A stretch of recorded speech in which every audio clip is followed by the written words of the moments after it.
Hello friend, আজকে আমাদের রান্না হচ্ছে লাউ শাক। বড়ি দিয়ে লাউ শাকটা রান্না করবে।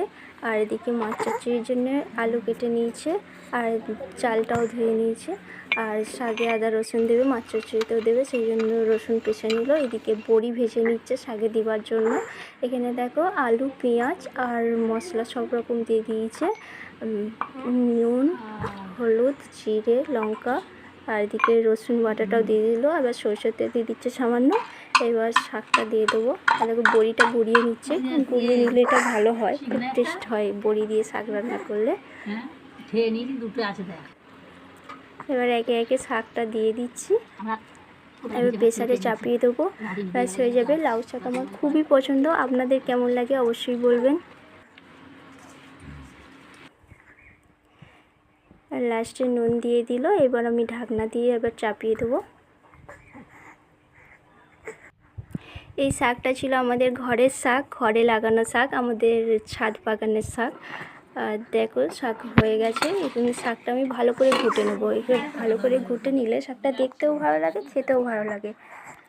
ভালোভাবে ঘুটে নিয়ে আমি আবার একবার চাপাবো, একবার ফুটিয়ে নেবো, তাতে করে কি অনেক সুন্দর হয়। কারণ এখানে পানিটা অনেক বেশি আছে, পানিটা একটু মেরে নিলাম। আর ওদিকে মাছ চচ্চড়িটা চাপিয়ে দিয়েছি। দেখো মাছ চচ্চড়ি হয়ে গেছে।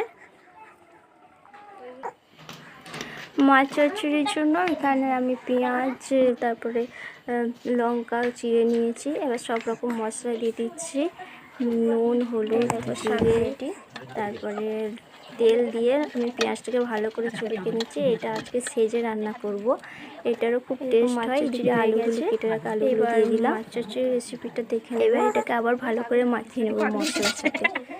এরকম একদিন করে দেখবেন, খুবই টেস্ট হয়। আর মাছটা ছিল আমার আগের দিনে কিনা, আগের দিনে রেখে দিয়েছিলাম ফুটিয়ে। দেখো হালকা পরিমাণে জল দিয়ে দিলাম।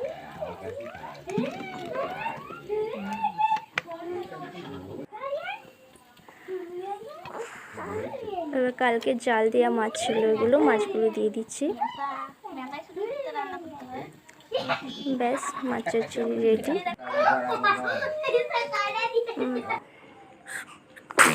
এইবার খাবার পালা চলে এসছে। দেখো শাক আর মাছ চচ্চড়ি আমার তো খুবই প্রিয়, খুবই ভালো লাগে। শাক দিয়েই শুধু ভাত খাওয়া যায়।